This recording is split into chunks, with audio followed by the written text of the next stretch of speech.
Hi friends, welcome to my channel.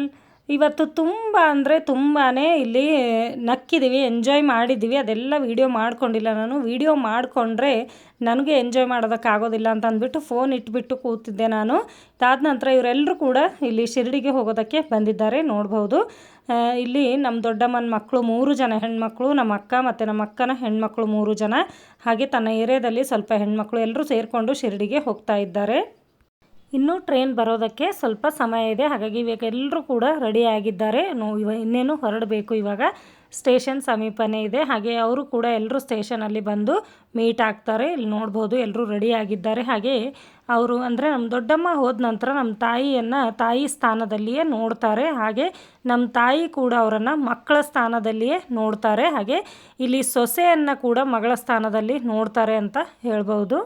ಇಲ್ಲಿ ನಮ್ಮ ತಂದೆ ತಾಯಿಯ ಒಂದು ವಿಶೇಷತೆ ಅಂತಲೇ ಹೇಳ್ಬೋದು. ಮಗಳಿರಲಿ ಅಥವಾ ಸೊಸೆ ಇರಲಿ ಸಮಾನ ರೀತಿಯಲ್ಲಿ ನೋಡೋದು.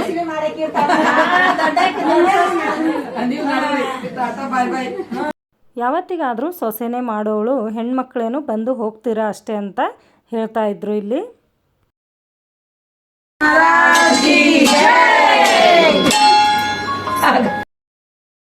ಇವಾಗ ಟ್ರೈನ್ ಬರೋ ಸಮಯ ಆಗಿದೆ, ಹಾಗಾಗಿ ಎಲ್ಲರೂ ಕೂಡ ಹೊರಡಬೇಕು. ಇವಾಗ ಹೋಗ್ತಾ ಇದ್ದೀವಿ ಅಂತ ಹೇಳ್ತಾ ಇದ್ದಾರೆ. ಆವಾಗ ನಮ್ಮ ತಂದೆಯವರು ಕೇಳ್ತಾ ಇದ್ರು, ಮತ್ತೆ ಯಾವಾಗ ಬರ್ತೀರಾ ಅಂತ. ನಾವು ಕೂಡ ಯಾವಾಗ ಹೋದರೂ ಕೂಡ ಅಷ್ಟೇ, ರವಿವಾರ ಹೋಗ್ತಾ ಇರ್ತೀವಿ ಅಲ್ವಾ.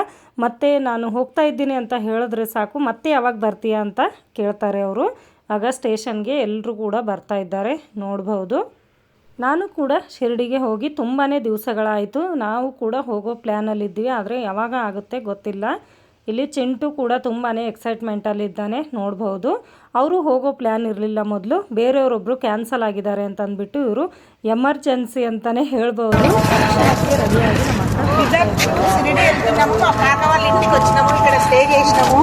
ఫోన్ చేసినాము ఇక్కడ. మా చిన్నమ్మ మస్తు ప్రేమ చూపెట్టింది. మా మీనా, మా మరదలు, మా చిన్నమ్మ, మా చెల్లెలు అందరూ.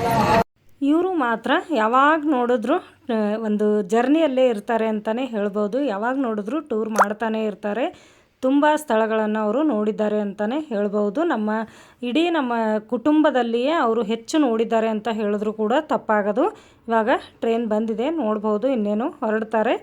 ಹಾಗೆ ಒಂದು ಮಾತು, ಟ್ರೈನ್ ಇರಲಿ ಬಸ್ ಇರಲಿ ತುಂಬ ಜನ ಇಳಿಯೋರು ಒಂಚೂರು ಕೂಡ ಟೆನ್ಷನ್ ತಗೊಳ್ತಾ ಇಲ್ಲ. ಏರೋರಿಗೆ ಮಾತ್ರ ತುಂಬ ಟೆನ್ಷನು. ಏನು ಅಂತಂದರೆ ಟ್ರೈನು ತುಂಬ ಬೇಗ ಬಿಡುತ್ತೆ, ಹಾಗೆ ಬಸ್ ಇದ್ದರೆ ಸೀಟ್ ಸಿಗಲ್ಲ ಅಂತಂದ್ಬಿಟ್ಟು ಟೆನ್ಷನು. ಹಾಗಾಗಿ ಏರೋರನ್ನು ತುಂಬ ಟೆನ್ಷನ್ ಮಾಡ್ಕೊಳ್ಳೋದಕ್ಕೆ ಹೋಗಬೇಡಿ, ಇಳಿಯೋರು ಸ್ವಲ್ಪ ಬೇಗ ಇಳಿದುಕೊಳ್ಳಿ ಅಂತ ಹೇಳೋದಕ್ಕೆ ಇಷ್ಟಪಡ್ತೀನಿ.